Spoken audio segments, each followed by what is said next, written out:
fuck's sake, man, you're amateur. Welcome to another episode. Now entering Commentology. You have entered the Commentology airspace. Phase 1. Phase 1, where we introduce the guest. Our guest today is Mr. Nicholas Ludwig, Nicky L for short. How you doing today, Nicky? Hey. This is Hot Deuce and the Bean, coming in hot. You boys tried to get rid of me, and I said, no. He's back. Yes, He's Nick, back. You were part of us on Jaws 3, if I remember correctly. I was indeed. I was there for the whole filming of that. Wow. Pretty amazing. The filming of the movie itself, you mean, of course. Yes. Yeah, I was. Wow. And I think we're about to dive into a step below in quality for this feature. Oh, that's safe to say. I don't think we're going to get any of that high-quality 3D work that we got in Jaws 3D. Well, the fact that Jaws 3 was released in theaters is an automatic. That's a first. bump. Yeah, that's a start. Straight to VHS on this one? Yeah, direct DTV. That's what this movie is.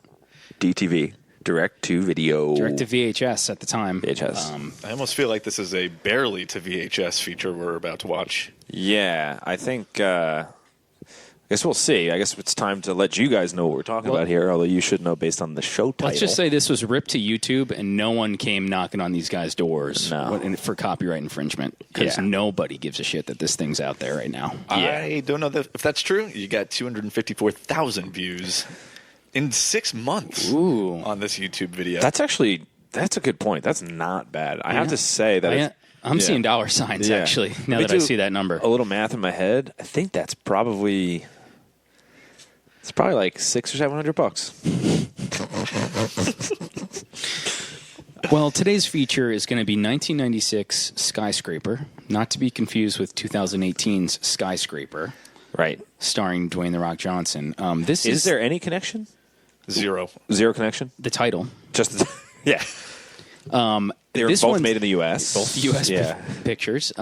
This is starring the late, great Anna Nicole Smith. Yes. God rest her soul. God bless her soul. God rest her soul. Yeah. ANS. And she's just to get into her a little bit, she's just an interesting personality, to say the least. And just the brief YouTube dive that I took yesterday, it was just very, very upsetting, sad footage. Nothing really to laugh at. That's the thing. I also took a dive just to prepare for this, and I did a little reading on her. And you start watching her content, you're like, this is so funny, and then you kind of realize what's going on, and you get a little bit of the backstory. And it's a very sad story, the Anna Nicole Smith story. No. Unlike the ending of The Dirt, this is not a happy ending. Not a happy ending at all. And there's, they both include heavy drug use. Yeah, so just to back up a little bit with Anna Nicole Smith, if you're not familiar with her, you should be. 36 double Ds. Nick's familiar with those. Is that the actual measurements? For all you booby boys out there. Wow, Nick, is that confirmed? It's on Wikipedia. So, wow. All right. Well, that's the first thing. I mean, frankly, that is probably the first thing people know about Anna Nicole. If you're into those bowling ball boobs. Well, she was a playmate, right? She was a playmate. Her story is kind of interesting because... Can you take us through that journey? Yeah, I can do what I can. Just kind of she's from... abridged version? Houston, Texas, originally. Is it Houston? I thought it was... No, sorry. Mexia or something. You could be right. It's Texas for sure, though. It is Texas. Yeah. Yes. She's a Texas girl. So she was just like, she dropped out of high school at like 14, like super young. She met her first husband working at a fast food restaurant at 17. They had a child. She got married at, as I said, 17. And then she was working at a strip joint in 91. In Houston, where she met the late, great J. Howard Marshall II, who was a billionaire. Yeah. Who was 89 years old. 89 years old when they got married. 2 years later. I was just thinking about their interaction. Like, this old-ass billionaire, decrepit man is in a strip club in Texas. Yeah, he got, wheeled into the strip club. That's not a joke. Yeah, he really did. So she's dancing, and then she gives him a lap dance. And so this is 91, and he just basically is like, you don't have to do that anymore, and starts giving her money. She's still married to the other guy. Yeah. And she has not had her career take off as a model yet. I mean, obviously, she's in a strip club, but within the next year... I'm not saying they're related. She was a beautiful person. She obviously was a really good model. But yeah, she started getting like Guess jeans and H&M and like really, really big modeling contracts. Like very shortly after that, divorced the first guy in 93, married this octogenarian. What's the name for someone in the 90s? He's almost in the 90s. Octogenarian. I could be getting that wrong. Geriatric. Yeah, certainly geriatric. Yeah. But there's the name for someone in their 90s. Anyway. Old piece of shit. 80s or 90s. Yeah. So he. This guy, it's really interesting though because he. Do you guys know where he got his fortune from? He's related to the Koch brothers. He had the big deal. So he was an oil tycoon, but he had a 16% holding in the Koch brothers or Koch brothers, however you pronounce it, industries. Like those dudes who are basically the Koch boys, dude. Coca-Cola boys. Yeah, the guys who are just driving our democracy into the ground. Oh yeah, the deep state boys as we speak. But yeah, so he had a major holding, 16%, which so he obviously died really soon after marrying Anna Nicole Smith. They apparently never had sex, did not live in the same household. I think doesn't she claim they kissed 4 times? Yeah, or something? less than 10 times on the mouth. Oh, less than 10. Excuse me. I also read after the wedding, she immediately took off to Greece without him. Wow. So if that doesn't say true love right there, sometimes you just got to get away. I gotta get away. This marriage is suffocating her. Yeah. 30 seconds after the vows were exchanged. solo honeymoon. Yeah, I actually. I forgot you were supposed to come with me. Whoops. I did find a pretty funny short history of their relationship. I guess I won't read the whole thing, but it did. Maybe I won't read all of it at all. But it just says it had a scene where he was just crying in his wheelchair after they got married because she just shipped off to wherever else. Wow. It is like kind of dark. That's pretty fucked up. It is. Yeah, she's just a Texas girl, man. You can't tame a wild Texas cowgirl like that. But it is true that she's kind of like. I don't know. I mean, oh wait, are you suggesting she didn't marry him for love? Is that what you're trying to say? Honestly, I wasn't really sure what to think about that. To be fair to Anna, but like the leaving after the wedding, never having sex, like, yeah, it's like hard to feel any other way. But honestly, that might have been also, up to her. The sex thing. In her defense, this is what the relationship was predicated on from the beginning. I mean, they met in a strip club. He started giving her money right away. He's 89. He knows what the fucking deal is. You know what I mean? She's not really like... Or does he? I mean, he's 89. Maybe he has no fucking idea what he's doing. I guess that's true. That's closer to reality. But yeah, didn't she spend like years after he died trying to get a hold of his fortune? This went to like the Supreme Court. It actually did go to the Supreme Court, which is really crazy, during the Bush era. But I do want to read this paragraph before we get into the litigation because I thought this was interesting. So this is called Obvious History, how Anna Nicole Smith ended up marrying an 89-year-old from Interview magazine. Just this paragraph I loved.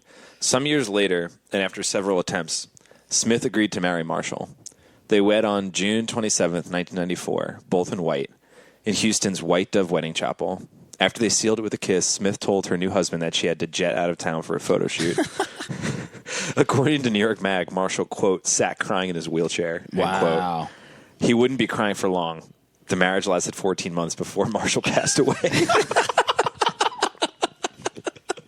How savage is that? Jesus. Yeah. When they say you wouldn't be crying for long, you'd think there's like a positive turn to it. But no, he died. He couldn't do anything after that. Yeah, it's so funny. Let alone cry.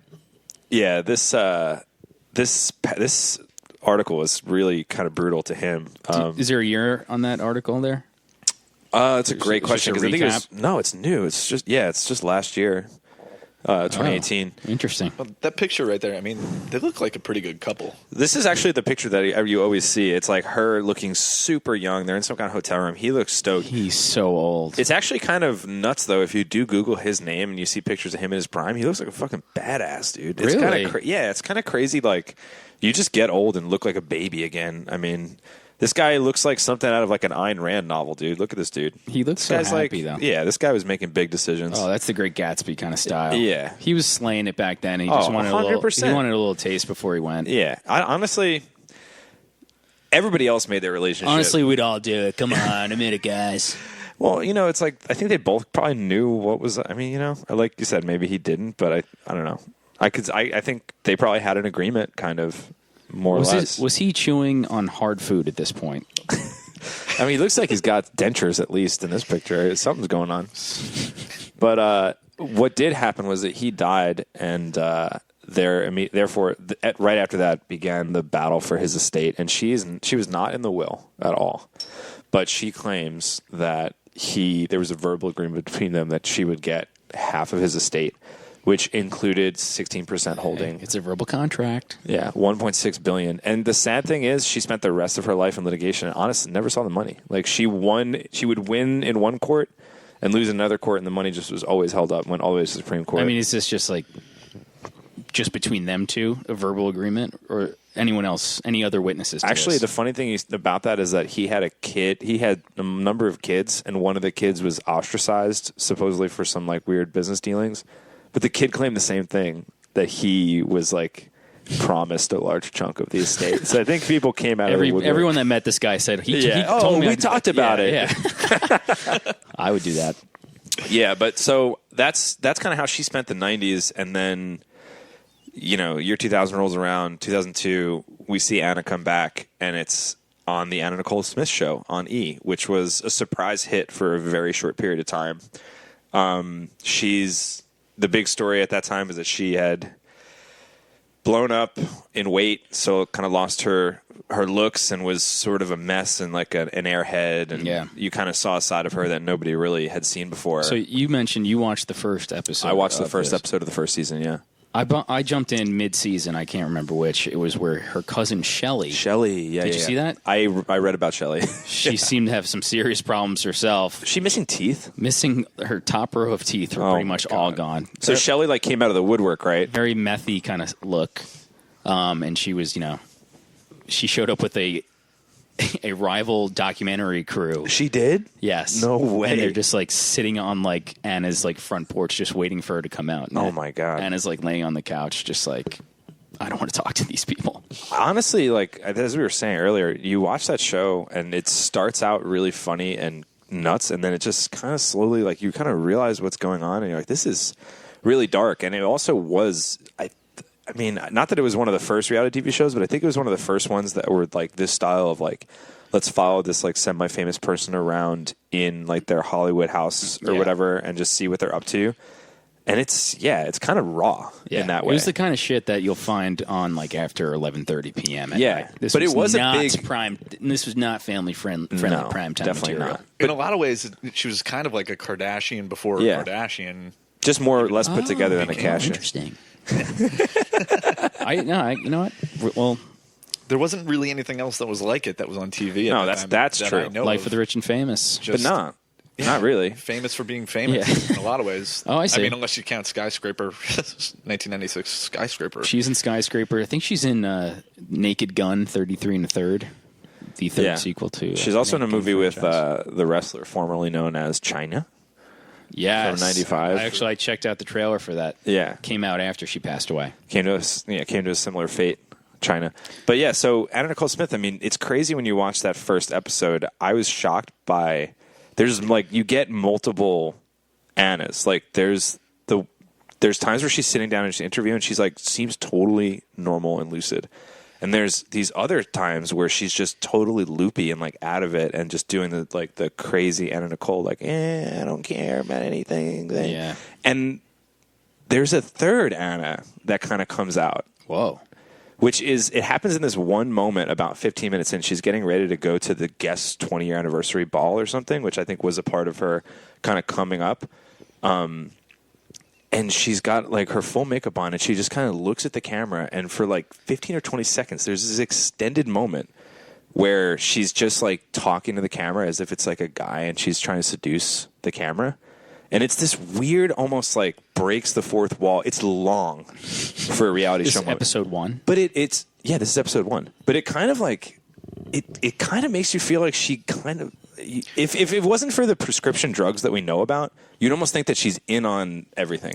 There just seems to be an emptiness that comes out whenever she's on screen. And I happen to watch some extended outtakes from this movie where these are the scenes that don't make the final cut. And I can only imagine what is actually in the movie. But these these scenes just like, why did they even cast her? They're trying to like feed her the lines, and she can barely even understand what's being said. Damn. And just kind of There's gratuitous nudity in this film, I believe, right? Yeah, they've heard that it's kind of basically softcore. So that's probably why Yeah. she was cast.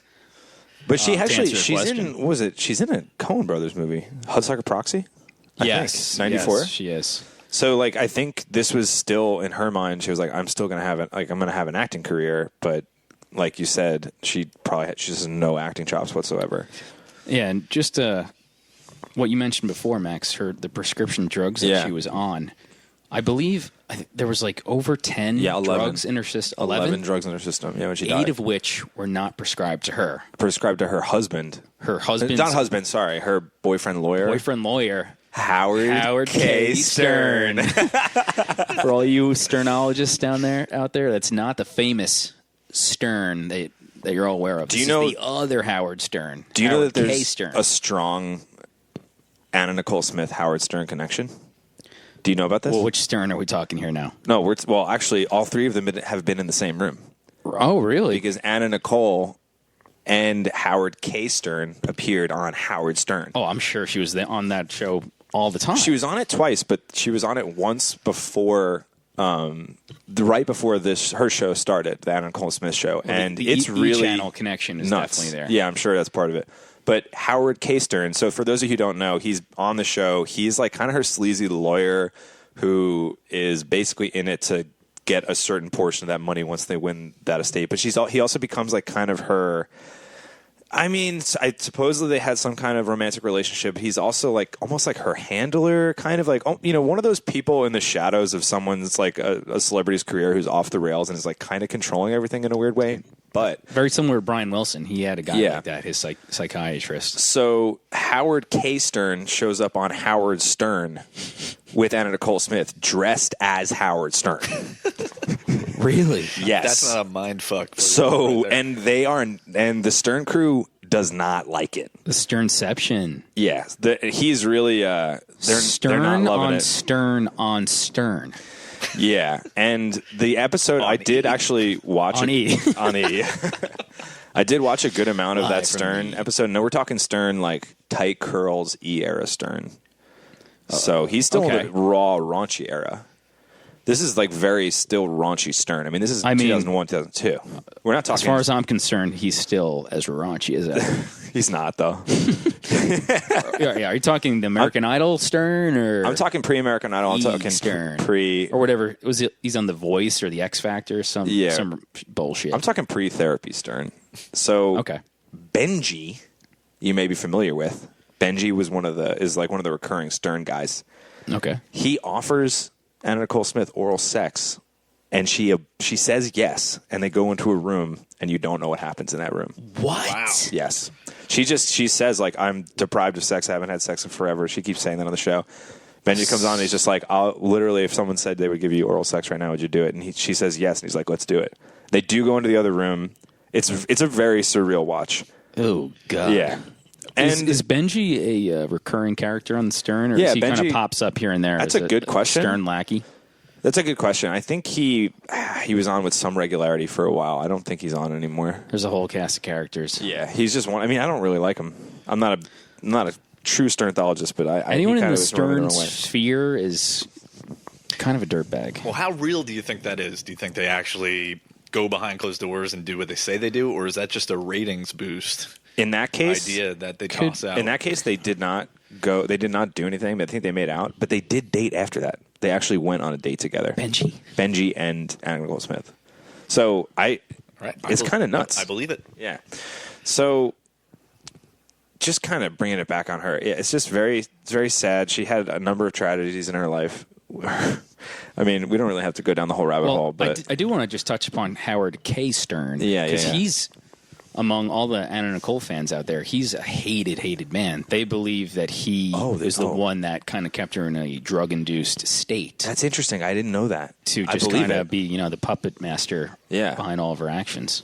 Oh, that makes sense to me. He creeps me out just in a little bit that I saw. And there was a whole dispute with like her daughter. Like he was claiming to be the father, Right. as did like 3 or 4 other guys. And he wasn't. He was not the father. He was a photographer or something like that. A celebrity photographer was the father. Yeah. So the other crazy aspect of her life is that she had her 20-year-old son die in 2006, a year before her own death. Right after she gave birth to a daughter, right? Yeah. Like a couple days after. He died of a cocktail of prescription drugs. And in both their systems when they died, methadone, which is obviously used to deal with opioid addiction. And that, I mean, dude, it's just sad, man. It's sad. He was 20. Fuck, dude. All of it's so sad. She's just clearly on a lot of pills or whatever on that reality show. And they're just totally exploiting that shit. Yeah, it definitely does not paint that era of television in a good light or like celebrity at all. I don't know. It almost gets like you get like a suffocating feeling watching anything from that era. Kind of, it's just like, oh man, like these people seem so lost. Like reality TV from the early aughts is just But she's who we're about to. This is really we're kind of seeing Anna in '96, kind of maybe at the tail end of her prime, but still in her prime. I would say she's still a cultural force at this time. I believe in her own way. Yeah, I guess we should mention the director of Skyscraper from 1996 because this is the second picture that she worked on with this guy. It's Raymond Martino. Wait, second picture? Yes. He directed her in To the Limit in 1995, a year prior to this. So they must have really hit it off behind the scenes. Such a good experience in that first movie that they had to make this. Yeah, To the Limit, sitting at a 3 out of 10 stars on IMDb. And this is at less than 3, I think, right? 2.8. Wow. Took a little nosedive on that. But they still managed to get a second movie made, which is kind of insane. It's true. This is supposedly a direct ripoff of Die Hard. I've heard that. That's worth mentioning. I've heard that. There. Clear Die Hard clone. Even some of the shots are supposedly completely ripped off. Just the covers the covers you see when you look this up, it just looks like a porn. I mean, it doesn't even, you know what I mean? They really that Skyscraper might as well just be an erect penis. I honestly feel like I'm in like the blocked off area of like an FYE right now. Like behind the curtain. Yeah. And trust me, I use some sneak back there. Okay, I know what that's all about. Can you read the tagline? There's a couple quotes there. Oh yeah, this is crazy. So this is at the bottom of the clearly like Adobe Paint or like, homemade cover of Skyscraper. Quote, busting by, I can't even read who said Dark Star. And Mrs. Smith gets her kit off, which I didn't really know what to think of that one. I think that says bra busting. Bra busting. Yeah. Yeah. This is a bra buster. Busting. This is just going to be a sleazy picture is what it's pretty much advertising right up there on the cover. Yeah. It's, for our purposes, I think it's going to be great. I think it's going to be really awesome. It's one that I've wanted to see for a while. I know that it's come up a number of times on the subreddit, the Bad Movies subreddit. I think I may have first heard about it on Reddit. I don't know where. But I think the community of trash lovers definitely have this one on their radar. So I think it'll deliver. It's a great resource that we'll definitely be going back to. For sure. And honestly, yeah, like you said, Nick, 254,000 views in 6 months. Somebody's watching this shit. Hey, people are paying attention. Anna's having a moment right now. People are waking up finally. Yeah, so it should be interesting. I mean, I don't know anything about the plot, but I did also read that it's basically a Die Hard ripoff, which is, I guess that's all you need to know. I think she's a helicopter operator or something. Something like that. I'm just doing some quick math right here. This was uploaded 6 months ago, and there's 254,000 views. That equates to 1,411 views of this movie per day. Yeah, that's a lot. Holy shit. There's a lot of people out there doing what we're doing. There's a market. There's a market for it. Yeah, I mean, I think we are that market. Like, people who just love the worst of the worst. Or maybe it's just the skin aspect that people keep coming back for. Well, you can't deny it. Anna still sells, man. Anna Even still to sells. this day. Smith sells. Yeah. Is there anything else worth noting about Anna or this movie before we get into it? I don't think so. I just wanted to mention, I thought it might be kind of a funny trick to play on Nick as a guest here and instead of throwing on Skyscraper, have this all set up and then just throw on Leaving Neverland instead. And just having to sit through that 4-hour double feature. A little update for the Commentology audience. I still have not watched it, and I've almost gotten to the point of forgetting about it, which is where I want to be. Dude, you cannot forget about that. I don't need to know. I mean, I know what I need to know. Yeah. Nick, you have not seen it? I've seen it. I've watched it multiple times, actually. I'm just a big fan of that. That little corner of cinema universe. You like the behind-the-scenes Michael pictures that you haven't seen before, unreleased material. It's got some great replay value. It's one that I'll probably show my kids someday. Jesus. All right. Even this guy was the best. Cool. Well, we're really excited to dive into Skyscraper. This is going to be, we're watching this on YouTube. We've got ourselves queued up at 9 seconds, which is immediately after what was the name of the production? PM Industries Incorporated. We'll mention this in the next, right. in the actual movie file after this. But Skyscraper 1996. Excited to dive in. Excited for you guys to join us. In HD. Here we go.